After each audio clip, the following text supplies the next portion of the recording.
बरसात में गरीब सहेली लाई अमीर ननंद के लिए रिश्ता। 10 साल की प्रीति और सलोनी बहुत अच्छी फ्रेंड थी। एक शाम दोनों पार्क में गुड्डे गुड़ियों का खेल खेल रही थी।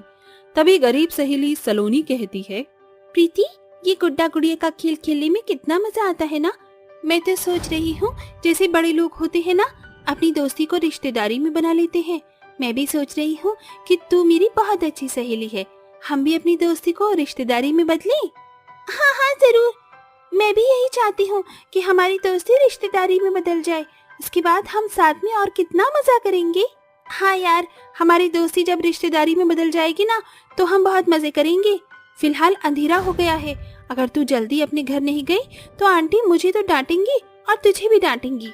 मैं नहीं चाहती कि आंटी तुझे डांटे। अरे तू मेरी फिक्र मत किया कर। अच्छा, अब मैं चलती हूँ। ये कहने के बाद दोनों अपने अपने घर चली जाती हैं। वक्त गुजरता है। एक शाम उदास होकर प्रीति सलोनी के गले लग जाती है। क्या हुआ पागल, तू ऐसे रो क्यों रही है? जैसे तेरी शादी हो रही है और तू दूर जा रही है। हाँ, वही समझ ले, मेरे पापा का ट्रांसफर दूसरे शहर हो गया है, इसलिए अब मैं तेरे साथ रोज नहीं खेल पाऊंगी, ना तेरे साथ पढ़ पाऊंगी। मेरा यहाँ से बिल्कुल भी जाने का मन नहीं है, पर मम्मी ने कहा है जाना पड़ेगा। क्या सच प्रीति, तू जा रही है? तेरे बिना मेरा मन नहीं लगेगा और मेरा तो कोई दोस्त भी नहीं है।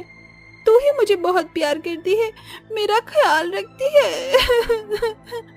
हाँ, इसीलिए तो रो रही हूँ। आखिर समय तुझसे मिलने आई थी। अपना हाथ आगे कर, मेरी तरफ से तेरे लिए स्पेशल गिफ्ट है। इस ब्रेसलेट को हमेशा पहन के रखना। पक्का, प्रॉमिस प्रीति, कभी इस ब्रेसलेट को नहीं उतारूंगी। रुक, मेरे पास भी तेरे लिए कुछ है। ये दुर्गा माता का लॉकेट है जो हमेशा तेरी रक्षा करेगा। इतने में प्रीति के माता पिता आते हैं। प्रीति बेटा, पापा को लेट हो रहा है, अपनी फ्रेंड को बाय बोलकर जल्दी आओ। बाय सलोनी, अब मैं चलती हूँ। इतना कहकर प्रीति अपनी मम्मी पापा के साथ कार में बैठकर चली जाती है। उसके जाने के बाद सलोनी बहुत अकेली उदास हो जाती है। वक्त के साथ दोनों सहेलियां बड़ी हो जाती हैं। जहां प्रीति एक बहुत बड़ी फैशन डिजाइनर बन गई थी और वापस उसी शहर में शोरूम ओपन करती है, वहीं दूसरी ओर सलोनी के माता पिता ने अपने जैसे गरीब घर में कुणाल से सलोनी की शादी कर दी थी। शादी होने के बाद सलोनी अपनी ससुराल को बहुत अच्छे से संभालती है। वहीं झोपड़ी जैसे घर में सलोनी चूल्हे पर खाना बना रही थी। तभी देवर विराट एक पंखा लेकर उसकी हवा करता है। अरे वाह, बहुत अच्छा लग रहा है। ये हवा कहाँ से आई? अरे देवर जी आप? माँ जी ने देख लिया तो गुस्सा करेंगी। अरे भाभी, आप तो मेरी माँ समान हो। जैसे माँ की सेवा करता हूँ आपकी भी करने दीजिए। इतनी गर्मी में खाना बनाते बनाते आपको पसीने आ रहे हैं। आप बहुत अच्छे हो देवर जी, मैंने खाना बना लिया है, जल्दी से खा लीजिए। जाइए, बैठ जाइए। भाभी के कहने पर विराट बैठ जाता है। फिर सलोनी उसे गरम गरम खाना खिलाती है। तभी सास मनोरमा कहती है, ए बहुरिया, तुझसे कहा था गट्टे की सब्जी बना दे, ये क्या सोयाबीन उबाल के ले आई, जरा सा भी स्वाद नहीं है इसमें। माँ जी, घर में पैसों की किल्लत हो गई है, ये तो आप जानते ही हो कि कुणाल बाहर काम करने गए हैं, देवर जी भी पढ़ाई कर रहे हैं। ऐसे में जो होगा वही बनाऊंगी ना मैं, गरीबी में क्या स्वाद। हाँ माँ, आप भाभी को क्यों कह रही हो? घर में जो होगा वही तो बनाएंगे वो, और मुझे तो खाना बहुत अच्छा लग रहा है। आपको क्यों नहीं लग रहा? फिर खुश हो गया तू अपनी भाभी की तरफदारी करके? कमाई धमाई करने लग जा, अपनी भाभी के पल्लू से निकल और शादी कर। अब तो भाभी कराएंगी मेरा रिश्ता। क्यों भाभी? अच्छा भाभी, मुझे एक दोस्त की शादी में जाना है, अमीर घर की शादी है, तो मैं चलता हूँ। कुछ देर बाद विराट एक शेरवानी पहनकर तैयार हो जाता है जो कि फट रही थी। हे भगवान, अब क्या होगा? इतनी महंगी शेरवानी लाया था मैं, ये तो कोई डिजाइनर ही ठीक कर सकता है, क्या करूं? अरे देवर जी, इतना परेशान होने वाली क्या बात है? यहाँ से थोड़ी ही दूर पर 1 महीने पहले बहुत अच्छा डिजाइनर शोरूम खुला है, आप वहाँ चले जाइए, वो इसे ठीक कर देंगी। थैंक यू भाभी। ऐसा बोलकर विराट डिजाइनर शोरूम चला जाता है, जहाँ उसकी टक्कर शेफाली नाम की लड़की से हो जाती है। तभी वो उसे बाहों में संभाल लेता है, जहाँ उन दोनों की आंखें चार हो जाती हैं। सॉरी, थोड़ा जल्दबाजी में था। आप ठीक तो है ना? वाओ, कितना गुड लुकिंग है। मेरा मतलब, इतनी जल्दबाजी क्यों है आपको, क्या हुआ? वो मेरी शेरवानी खराब हो गई है और मुझे अर्जेंट शादी में जाना है। डोंट वरी, मैं इस शोरूम की सेकंड ओनर हूँ। शेरवानी जल्दी से ठीक करवाती हूँ। ये बोलकर शेफाली अपने स्टाफ मेंबर से वो शेरवानी जल्दी से ठीक करवाती है। इतने में वेट करते हुए विराट को बहुत देर तक घूरती है। तभी उसकी शेरवानी लाकर कहती है, ये लीजिए शेरवानी, बिल्कुल ठीक हो गई है। अगर आपको डिजाइनर कपड़े, साड़ी कुछ भी लेना हो तो यहाँ जरूर विजिट करिएगा। 50% डिस्काउंट है आपके लिए। जी जरूर। शेरवानी लेकर विराट अपनी दोस्त की शादी अटेंड करता है। वहीं कुछ दिनों बाद फिर से विराट की मुलाकात शेफाली से होती है। फिर वो दोनों एक कैफे जाकर बहुत देर तक एक दूसरे से बातें करते हैं और धीरे धीरे रोज की मुलाकातों से वो एक दूसरे को प्यार करने लगते हैं।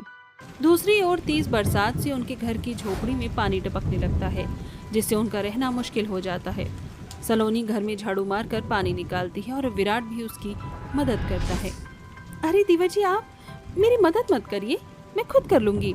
इस बरसात में तो अपने ही घर में रहना दुश्वार हो गया है। अभी छत टूट गई है इसलिए ऐसा हो रहा है। भाभी मैं नौकरी की तलाश करता हूँ, पढ़ाई तो मेरी पूरी हो गई है, कुछ महीनों में मरम्मत हो जाएगा। अगले दिन विराट सलोनी से मिलता है। क्या तुम मुझसे शादी करना चाहती हो? पर मैं बहुत गरीब घर में रहता हूँ, छत भी टूटी हुई है और तुम अमीर हो। मुझे फर्क नहीं पड़ता विराट, मेरे मन में अमीर और गरीब का कोई ख्याल नहीं है। मैं बस तुम्हारे साथ अपनी जिंदगी बिताना चाहती हूँ। तुम मेरी भाभी से रिश्ता मांगने आओ ना, क्योंकि वो मेरे बहुत क्लोज हैं। ठीक है, मैं कल आऊँगा अपनी भाभी को लेकर।